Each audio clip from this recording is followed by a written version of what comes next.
Hello everyone, welcome to the Zorawar classes. और हम करेंगे अपने नेक्स्ट 10 क्वेश्चंस। और आई होप कि आप लोगों की तैयारी काफ़ी अच्छी चल रही होगी और आप कंटिन्यूसली अपनी तैयारी को जारी रखेंगे। तो इससे पहले जो बच्चे नए जुड़े हैं जोरावर क्लासेस पर, उनके लिए बता दूं कि एक चैनल का व्हाट्सएप नंबर है 8638008832। This is the WhatsApp number of Zorawar classes. आप यहाँ पर अपना नाम लिखकर मैसेज कर सकते हैं, आपको ऐड कर लिया जाएगा बाय अंकित सर। तो चलिए बिना देरी की अपनी आज की क्लास स्टार्ट करते हैं। सो गाइज, फर्स्ट क्वेश्चन है dash results from the difference in the structure and function of the brain. तो इनमें से कौन सी ऐसी चीज है जो मस्तिष्क की संरचना और कृत्यों में विभेद के कारण जो है होता है या उसका रिजल्ट है। तो ये आपको मुझे बताना है। ऑप्शन हमारे पास है कि tension, backwardness, dyslexia, none of these, यानी कि तनाव, पिछड़ापन, डिसलेक्सिया या फिर इनमें से कोई नहीं। अगर आपको आंसर आता है तो आंसर कीजिए लाइव चैट में या फिर कमेंट सेक्शन में, जैसे भी आप चाहते हैं। और अगर आपको आंसर नहीं आता है तो खैर वो पता चल ही जाएगा। तो देखिए, इसका जो करेक्ट ऑप्शन होगा वो होगा ऑप्शन नंबर सी, यानी कि डिसलेक्सिया, जो कि एक लर्निंग डिसेबिलिटी है। रीडिंग में प्रॉब्लम होती है बच्चे को। और बेसिकली ये मतलब माना जाता है कि डिसलेक्सिया का एक कारण हेरिडिटी फैक्टर भी हो सकता है, कि हो सकता है पहले किसी पूर्वज को रहा हो, या फिर ब्रेन में कुछ लेफ्ट ब्रेन में कोई प्रॉब्लम होने के कारण जो है डिसलेक्सिया हो जाता है। ऐसा नहीं है कि ये ठीक नहीं हो सकता, ये ठीक हो सकता है, लेकिन ये ब्रेन की फंक्शनिंग में कुछ गड़बड़ होने के कारण ही डिसलेक्सिया होता है। इसका मेन कारण यही होता है। बात करें टेंशन की, तो तनाव तो सिचुएशनल है, कभी भी हो सकता है। ये कोई ब्रेन में किसी प्रॉब्लम से नहीं होता है। तनाव तो आपको किसी भी चीज से हो सकता है। सपोज अब केवीएस की वैकेंसीज एडवर्टाइज नहीं हुई है तो इसलिए भी आपको टेंशन में आ सकते हैं। कोई भी और लाइफ की प्रॉब्लम हो सकती है। Backwardness is not related to brain और एनीथिंग एल्स। एक्चुअली बैकवर्डनेस हो सकता है कि जब सोशली आप बैकवर्डनेस हो सकते हैं, मतलब समाज में आपको वो जगह नहीं मिलती जो आपको मिलनी चाहिए, तो भी आपको बैकवर्डनेस से शिकार आपको माना जा सकता है। ठीक है। और नन ऑफ दीज भी इसमें तो कोई आंसर होगा नहीं। ठीक है, नन ऑफ दीज का मतलब है ही नहीं यहाँ पे कुछ। तो option number C is the correct option. Next देखते हैं, an individual whose mental question is dash normally spoken of as mentally retarded. तो देखिए, यहाँ पे ये पूछा गया है कि जो भी मेंटली रिटार्डेड बच्चा होता है या फिर इंडिविजुअल होता है, तो उसका मेंटल क्वेश्चन, यानी कि यहाँ पे इंटेलिजेंस क्वेश्चन की बात हो रही है। ठीक है, डोंट कंफ्यूज अबाउट मेंटल, क्योंकि ये mental word is related to somewhere intelligence यहाँ पे। ठीक है, इट्स नॉट मीन्स पागल, है ना, इसका मतलब ये नहीं है। इंटेलिजेंस क्वेश्चन की बात हो रही है यहाँ पर। तो मेंटली रिटार्डेड बच्चों का क्या होता है, मतलब बिलो 70 होता है, अबव 70 होता है, या फिर 80 और 100 के बीच में होता है, या नन ऑफ दीज होता है। तो ये आपको बताना है। तो चलिए आंसर कीजिए। देखिए, इसका जो करेक्ट ऑप्शन होगा इसका वो होगा ऑप्शन नंबर ए, यानी कि बिलो 70। जो 70 से 79 जिनका आईक्यू होता है वो एक तरह से बॉर्डर लाइन पर होते हैं। ठीक है, अब बॉर्डर लाइन का मतलब क्या है यहाँ पर कि भाई ठीक है, वो होते हैं मेंटली रिटार्ड, लेकिन बहुत ही लो लेवल, उनको सुधारा जा सकता है, इस टाइप से कुछ होता है। लेकिन अगर 70 से नीचे चला जाए, सपोज 69 है, 67 है, या इससे नीचे कोई भी रेंज आती है, तो हम मानकर चलते हैं कि वो चाइल्ड या वो बच्चा या फिर वो इंडिविजुअल मेंटली रिटार्डेड है। ठीक है, अब यहाँ पर थोड़ा सा वेरिएशन आपको डिफरेंट बुक्स में मिल सकता है। किसी में हो सकता है 68 देंगे, किसी में हो सकता है 69 देंगे, बट बेसिकली बिलो 70 ही रहता है। ओके, नेक्स्ट क्वेश्चन देखते हैं। Dash children have ability to absorb abstract concept. ठीक है, तो कौन से बच्चों में जो है एब्स्ट्रैक्ट कंसेप्ट्स को जो है ग्रहण करने की योग्यता होती है, मतलब अमूर्त प्रत्ययों को। ठीक है, अब पियाजे की जो फॉर्मल ऑपरेशनल है, जहां पे +11 वाले बच्चे आते हैं, वो सभी फॉर्मल ऑपरेशन में चले जाते हैं। और पियाजे मानते थे कि उनमें एब्स्ट्रैक्ट कंसेप्ट जो है डेवलप होना स्टार्ट हो जाते हैं जब बच्चा फॉर्मल ऑपरेशन में चला जाता है ना। अमूर्त सिद्धांत, जब बच्चे कंसेप्ट्स को जो है आप बिना किसी चीज के, मतलब कंसेप्ट का मतलब क्या है कि आपके दिमाग में फिट हो गई है वो चीजें, अगर वो चीज प्रेजेंट भी नहीं है तब भी आप उसके बारे में सोच सकते हैं, उसके बारे में थिंकिंग और रीजनिंग कर सकते हैं। ठीक है, तो ये एब्स्ट्रैक्ट कंसेप्शन क्या होगा ये बताना आपको। तो ये किन बच्चों में होता है, बैकवर्ड चिल्ड्रन, पिछड़े हुए बच्चों में, गिफ्टेड चिल्ड्रन में, मेंटल रिटार्डेड में, या फिर नन ऑफ दीज, ये आपको बताना है। ठीक है, अब देखो यहाँ पर हालांकि ये बैकवर्ड जो वर्ड दिया हुआ है ना, ये थोड़ा क्लियर नहीं है ना। ये कौन से बैकवर्ड बच्चे हैं, सोशली बैकवर्ड भी हो सकते हैं, डिसएडवांटेज बच्चे जो होते हैं वो भी बच्चे हो सकते हैं यहाँ पर। लेकिन अगर इस क्वेश्चन को देखा जाए तो यहाँ पर ऑप्शन नंबर बी होगा, गिफ्टेड चिल्ड्रन, क्योंकि गिफ्टेड चिल्ड्रन जो है इनका आईक्यू लेवल बहुत हाई होता है, मतलब हाईली गिफ्टेड, मॉडरेटली गिफ्टेड वैसे भी होता है। लेकिन हम मानकर चलते हैं कि 130 प्लस जब आईक्यू चला जाता है, 130 से ज्यादा चला जाता है तो वो गिफ्टेड ही माना जाता है। हाईली गिफ्टेड फिर आपके 170 प्लस आईक्यू वाले होते हैं। ठीक है, इस बीच में आपके लोअर मॉडरेट लेवल के गिफ्टेडनेस होती है। अब मेंटली रिटार्डेड तो होगा नहीं, नन ऑफ दीज भी नहीं होगा। अब बात आती है बैकवर्ड की, तो मुझे लगा ये ऑप्शन जो है थोड़ा सा अधूरा है इसमें। इनको अगर सोशली बैकवर्ड कोई बच्चा है तो हो सकता है भाई उसमें एब्स्ट्रैक्ट कंसेप्ट की एबिलिटी हो, है ना। मतलब हम ये नहीं कह सकते ना कि सामाजिक रूप से अगर पिछड़ा हुआ बच्चा है तो मतलब एब्स्ट्रैक्ट कंसेप्ट को ग्रहण नहीं कर सकता, ऐसा तो हम नहीं कह सकते ना। तो ये जिस भी एग्जाम में क्वेश्चन दिया हुआ था वहां पर मुझे इस बैकवर्ड से थोड़ी सी प्रॉब्लम इसी वजह से है कि यहाँ पर क्लियरली नहीं दिया हुआ है। ओके, तो ऑप्शन नंबर बी यहाँ पर वैसे ठीक होगा। नेक्स्ट क्वेश्चन देखते हैं। Indirect methods of tension reduction are often known as. तो जो आपके अप्रत्यक्ष ढंग से आप जब तनाव को कम करने की कोशिश करते हैं तो इनको हम क्या बोलते हैं, कौन सी टेक्निक या मेथड होता है? प्रॉब्लम सॉल्विंग मेथड होता है, डिफेंस मैकेनिज्म्स होते हैं, सब्जेक्टिव टेक्निक होती है, या फिर इनमें से कोई भी नहीं? ध्यान से पढ़ के आंसर कीजिए। तो देखिए प्रॉब्लम सॉल्विंग मेथड तो होगा नहीं, है ना, क्योंकि it is related to tension. तो यहाँ पर हम अपनी प्रॉब्लम सॉल्विंग तो हम बेसिकली हमारे सामने कोई प्रॉब्लम आ जाती है तब उसको सॉल्व करने की एक टेक्निक होती है कि ठीक है हम लोग प्रॉब्लम सॉल्विंग कैसे करते हैं, पहले प्रॉब्लम को एनालाइज करते हैं, वो सब चीजें। तो वो यहाँ पर वो वाली टेंशन की बात नहीं हो रही है, यहाँ पर एक मेंटल टेंशन की बात हो रही है। तो उसको कम करने के लिए आप कौन सा मेथड यूज करते हैं? तो इसका ऑप्शन होगा option number B, defence mechanism. Freud के ने जो दिए थे कि जब हम स्ट्रेस को कम करने के लिए, स्ट्रेस हो गया, टेंशन हो गया, इन चीजों को कम करने के लिए अप्रत्यक्ष रूप से कुछ तरीके अपना लेते हैं, उनको हम कहते हैं रक्षात्मक यांत्रिकता या फिर mechanism, defence mechanisms we can call them. ठीक है, तो इसमें बहुत सारे हैं, सब्लिमेशन, रिग्रेशन, बहुत सारे डिफेंस मैकेनिज्म उन्होंने दिए थे, तो वो सारे भी इंपॉर्टेंट है। नेक्स्ट क्वेश्चन देखते हैं। Which of the following is not the problem of the socially deprived, यानी कि इनमें से कौन सी सामाजिक रूप से वंचित बच्चे की समस्या नहीं है? ठीक है, focus on the this word, on this word, नहीं। ठीक है, नहीं पूछा है, कौन सी है उससे मतलब नहीं है, जो नहीं है वो आपको बतानी है। देखो, lack of motivation for learning, no opportunities to develop creativity, healthy conditions of their living, या फिर facing discriminatory behaviour in the school. तो ये आपको बताना है। सोशली डिप्राइव्ड बच्चा, जो सामाजिक रूप से वंचित बच्चे हैं, जिनको सोसाइटी ने नकार दिया है या फिर कह सकते हैं स्कूल के माहौल ने भी नकार दिया है, टीचर्स ने नकार दिया है, बच्चों ने नकार दिया है, तो these children are called socially deprived children. वैसे तो हम नहीं कर सकते ऑफिशियली, है ना, नॉट अलाउड कि आप बच्चों में भेदभाव करें, लेकिन स्टिल कुछ चीजें ग्राउंड रियलिटीज होती हैं जो हर जगह पर चलती हैं, कोई इंस्टीट्यूशन हो, कोई वर्क प्लेस हो, या कुछ भी हो। ठीक है, तो बताइए।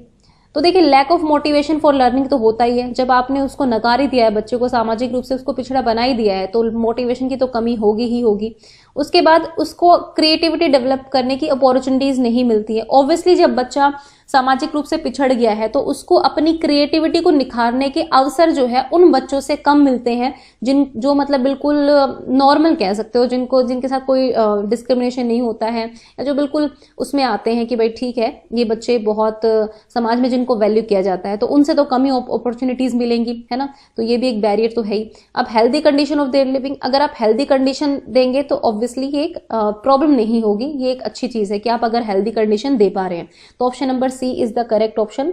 अब लास्ट ऑप्शन है facing discriminatory behaviour in the school, तो ये भी फेस करते हैं, तो ये एक प्रॉब्लम है। ठीक है, देखो डी भी प्रॉब्लम है, बी भी प्रॉब्लम है और ए भी प्रॉब्लम है, लेकिन ये सी जो है ये प्रॉब्लम नहीं है। ठीक है, इसको हम कह सकते हैं प्रिवेंटिव मेजर है कि हेल्दी कंडीशन आप देंगे तो बच्चा शायद अपने आप में थोड़ा सा मोटिवेट हो जाए। नेक्स्ट है in teaching process student is, तो अगर हम टीचिंग प्रोसेस की बात करें तो बच्चा क्या है ये आपको बताना है। वो डिपेंडेंट वेरिएबल है, इंडिपेंडेंट वेरिएबल है, इंटरवेनिंग वेरिएबल है, या फिर नन ऑफ दीज। ठीक है, ये बताना है। तो देखो ज्यादा वेरिएबल से ज्यादा कंफ्यूज मत होना। इंडिपेंडेंट, इंडिपेंडेंट, ये दोनों ही का मतलब आपको पता है। आश्रित और स्वतंत्र क्या होता है, मध्यस्थ क्या होता है, बेसिकली यही बात है। इन आगे वाले से देख के समझ जाओ। वेरिएबल पे ज्यादा ये मत सोचना कि ये क्या साइंटिफिक टर्म आ गई, हमें तो आती नहीं है, ऐसे मत सोचना। ठीक है, देखो अब टीचिंग प्रोसेस की बात हो रही है। जब आप टीच कर रहे हैं तो ऑब्वियसली यहाँ पर जब ये टीचिंग लर्निंग का प्रोसेस कह लीजिए आप लोग, ठीक है, तो बच्चा क्या होता है, बच्चा एक तरह से आपका डिपेंडेंट वेरिएबल होता है ना। वो डिपेंड करेगा, बच्चे की डिपेंडेंसी कहाँ पर है। बच्चे की डिपेंडेंसी जो है टीचर पर है, स्कूल पर है, ठीक है, टेक्स्ट बुक पर है, करिकुलम पर है, फिर आपका सिलेबस पर है। तो बहुत सारी चीजों में बच्चा जो है डिपेंडेंट होता है इन सब चीजों के ऊपर, ठीक है। तो हम कह सकते हैं कि बच्चा एक डिपेंडेंट वेरिएबल है। भाई बच्चे को टीचर पर तो डिपेंडेंट होना ही पड़ेगा, है ना, पढ़ने के लिए।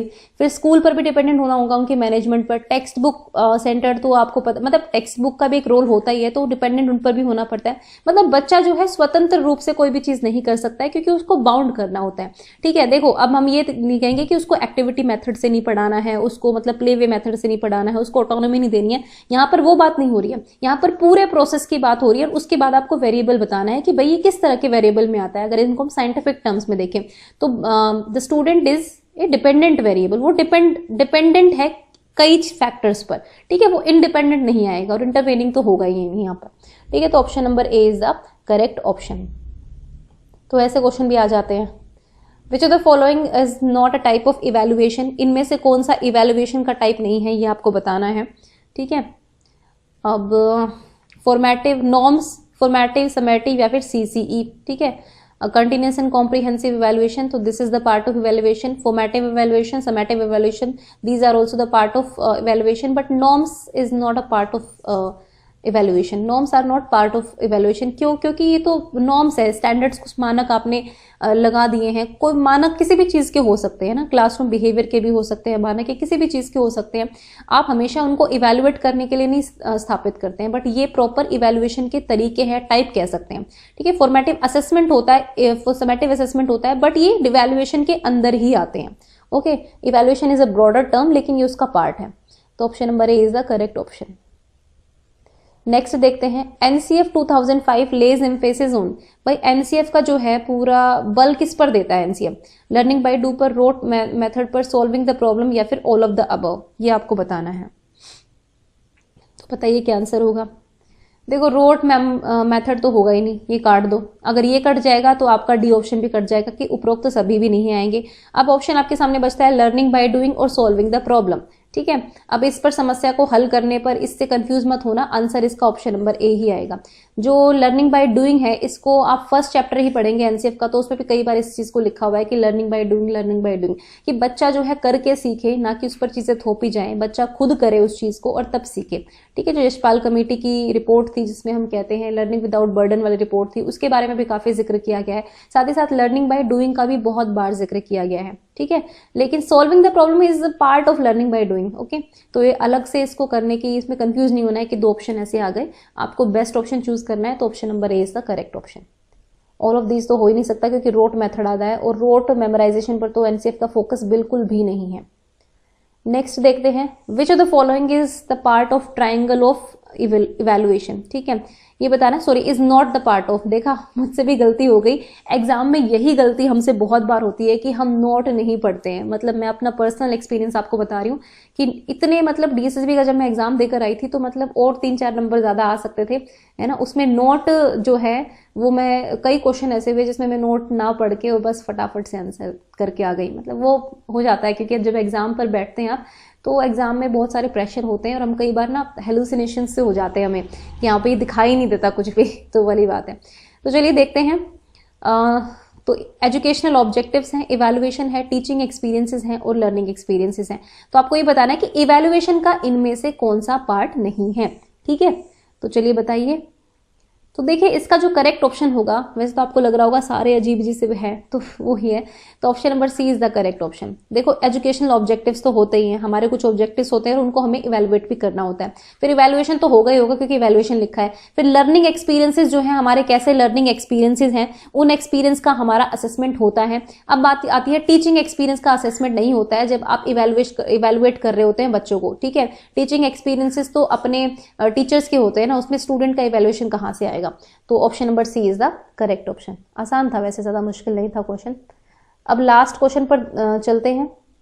Which of the following statement is not true about the importance of action research. तो वही नॉट ट्रू बताना है। एक्शन रिसर्च के बारे में कौन सी कथन जो है वो सही नहीं है। एक्शन रिसर्च के बारे में आपको काफी वीडियोस में बता चुकी हूँ, तो आई होप कि आप इसका आंसर कर पाएंगे। The consumer is a researcher. उपभोक्ता ही अनुसंधान करता है। The solution of the problems can be achieved quickly. जो समस्या है उनका हल जो है शीघ्रता से प्राप्त हो जाता है। या फिर the solution of the problems are put in practice and not evaluated, उनको प्रैक्टिस में लेकर आया जाता है, जितनी भी प्रॉब्लम्स के सॉल्यूशन निकालते हैं, लेकिन हम उनको इवेलुएट नहीं करते, उनका मूल्यांकन हम नहीं करते हैं, या फिर इनमें से कोई नहीं।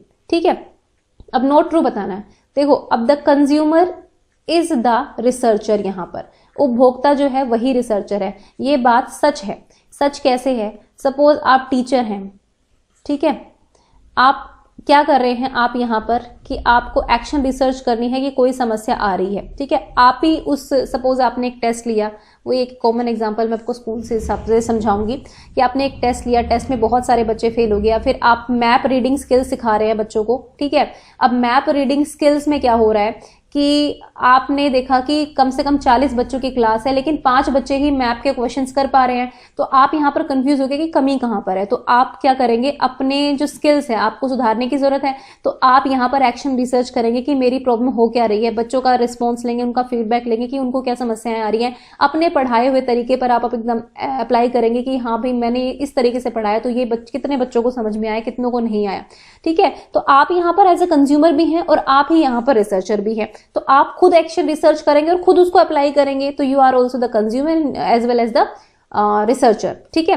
तो ये भी बात ठीक है कि भाई उपभोक्ता ही रिसर्चर है, क्योंकि यहाँ पर जो है ना आप अपनी समस्याओं का एज ए टीचर आप करते हैं, आप एज ए पेरेंट भी कर सकते हैं, या फिर आप एज ए ट्यूशन टीचर भी कर सकते हैं, तो यहाँ पर एक्शन रिसर्च आपको खुद ही करनी पड़ती है ताकि आपको जल्दी से सोल्यूशन मिल जाए। The solution the problems can be achieved quickly, बिल्कुल क्विकली अचीव किया जा सकता है। 1 week is not a long period यहाँ पर क्विकली, क्योंकि रिसर्च जो है ना वो सालों चलती रहती है, लेकिन यहाँ पर इतनी बड़ी बड़ी रिसर्चेस नहीं होती है, बहुत छोटे लेवल की रिसर्च होती है, तो क्विकली सोल्यूशंस के लिए की जाती है। क्योंकि आप 1 साल का वेट तो करेंगे नहीं भाई, आपको आपने मैप रीडिंग स्किल जो है सिखानी है बच्चों को, और आप 1 हफ्ते से ज्यादा का टाइम थोड़ी देंगे उसके लिए। हो सकता है कि आपको 3 दिन में प्रॉब्लम का सोल्यूशन मिल जाए। अब the solution of the problems are put in practice and not evaluated, कि भाई सीधे हम इन सॉल्यूशंस को अप्लाई करते थे, उनको इवेलुएट नहीं करते, तो ऐसा नहीं है। तो option number C is the correct option, ये नॉट ट्रू है, ठीक है। देखो भाई, अगर आप किसी भी रिसर्च पे करते हो तो उसके सॉल्यूशंस को थोड़ा तो इवेलुएट करोगे ही ना कि ये अप्लाई होगा कि नहीं होगा। ऐसे थोड़ी है कि रैंडमली आपने 5 सॉल्यूशन देखे, आपने पांचों के पांचों अप्लाई कर दिए, नहीं, आप उन 5 में से कोई एक सेलेक्ट कर दोगे, उनको इवेलुएट करोगे पहले सारे सॉल्यूशंस को कि किसके बेटर रिजल्ट्स आ सकते हैं। तो option number C is the correct option, this is not true. Okay, अब नन ऑफ दिस तो इसमें से कट ही गया, ठीक है, कि ये तो ऑप्शन होगा ही नहीं। तो option number C is the correct option. So guys, this was the video for today, I hope you like it. और वही है कि आप लोग जो है अपनी तैयारी को जारी रखिए, और फ्राइडे को जो टेस्ट होता है उसमें आप सभी लोग पार्टिसिपेट करें, सभी लोग उसको अटेम्प्ट करें। अगर आप लोगों ने पहले की वीडियोस देखी हैं नहीं देखी है, इससे फर्क नहीं पड़ता है। टेस्ट बेसिकली इतना तो आप पढ़ ही चुके होंगे, आप टेट अगर क्लियर करके आए हुए हैं तो आप लोगों को इतना तो आता ही होगा कि आप इन जनरल क्वेश्चंस को कर सकते हैं, है ना। आप इनकी प्रैक्टिस करेंगे लगातार, तभी आपको जो है और क्वेश्चंस को करने की एक कैपेबिलिटी जो आपके अंदर डेवलप होगी, और थोड़ी स्पीड में भी फर्क आएगा अगर आप इन चीज़ों को जल्दी फटाफट सोल्व करना जानते हैं तो, ठीक है। तो okay, thank you for watching the Zorawar classes.